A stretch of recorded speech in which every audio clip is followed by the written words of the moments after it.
శ్రీరామనవమి శోభయాత్రలో పాల్గొనికి వస్తున్నారు.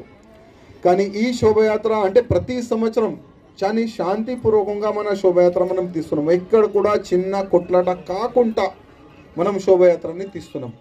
కానీ పోయే సంవత్సరం కూడా లాస్ట్ మూమెంట్లో పోలీస్ అధికారులు మా పర్మిషన్ క్యాన్సిల్ చేసినారు. అనవసరం అసలు ఎవరు మాట విని పోలీసు వాళ్ళు మా పర్మిషన్ క్యాన్సిల్ చేసినారు అర్థమైతే లేదు. కానీ ఎంఐఎం ఆఫీస్ నుంచి వాళ్ళకి ఆర్డర్ వచ్చిందేమో, అందుకోసం శ్రీరామనవమి శోభయాత్రని పోయే సంవత్సరం వాళ్ళు క్యాన్సిల్ చేసినారు రైటింగ్గా. కానీ ఈ సంవత్సరం మా పెద్దోళ్ళు అన్నారు, మనకు ఎందుకు అవసరం పర్మిషన్, ఎందుకు మనకు, ఇది మన దేశం, ఇది మన హిందూ దేశం. మన హిందూ దేశంలో మన ఫెస్టివల్ మనకు జరుపుకోనికి శోభయాత్ర తీయనికి ఎవరు పర్మిషన్ మనకు అవసరం లేదు. వితౌట్ పర్మిషన్ ఈ సంవత్సరం మనం శోభయాత్ర తీస్తాం. మా అధికారులు చెప్తున్నారు, అందుకోసం ఒక్క పర్మిషన్ కాపీ కూడా మనం పెట్టలేదు. ఈ సంవత్సరం వితౌట్ పర్మిషనే మనం శోభయాత్ర తీస్తున్నాం. అదేవిధంగా ఈ శోభయాత్రలో మనం ఒక సంకల్పం తీసుకుందాం. ఇప్పుడు మహారాష్ట్రలో ఔరంగజేబు సమాధి ఉన్నది. ఆ సమాధిని కూల్చనికి మహారాష్ట్ర హిందువులు రెడీ ఉన్నారు. ఒకవేళ అవసరం పడితే మన తెలంగాణ నుంచి కూడా లాక్స్ ఆఫ్ రామ భక్తులు మనం మహారాష్ట్ర వెళ్దాం, సంభాజీ నగర్ వెళ్దాం, అదే ఔరంగజేబు సమాధిని కూల్చేద్దాం. ఎందుకంటే ఆ ఔరంగజేబు సమాధి మన భారతదేశంలో ఎక్కడ కూడా ఉండకూడదు. ఆ సమాధిని తీసి ఏదైనా సముద్రంలో మనం పాడేద్దాం. ఆ ఒక్క సంకల్పం మనం తీసుకోవాలి. అదేవిధంగా భారతదేశాన్ని హిందూ రాష్ట్రం మనం ఎట్టి పరిస్థితుల్లో చేస్తున్నాం.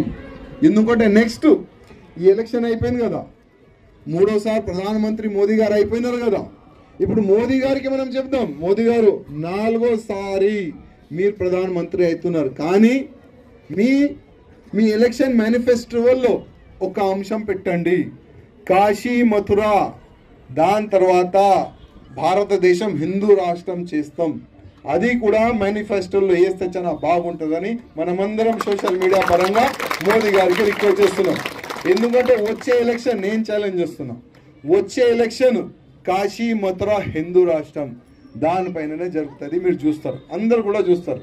అదేవిధంగా ఇవాళ ఒక అయోధ్య అంటే అయోధ్యలో భవ్యమైన రాముడి గుడి కడితేనే ఈ ఔరంగజేబు కొడుకులు, ఆ బాబర్ కొడుకులు పరేషాన్ ఉన్నారు.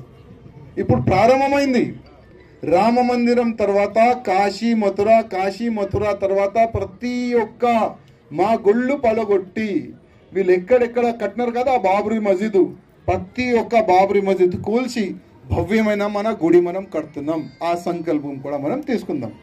ఇంకా ఎవరిదైనా ఏదైనా క్వశ్చన్ ఉంటే మీరు అడగచ్చు. ఎవరు లేచినారు అంటే అయోధ్యలో భవ్యమైన రాముడి గుడి కడితేనే ఈ ఔరంగజేబు కొడుకులు, ఆ బాబర్ కొడుకులు పరేషాన్ ఉన్నారు.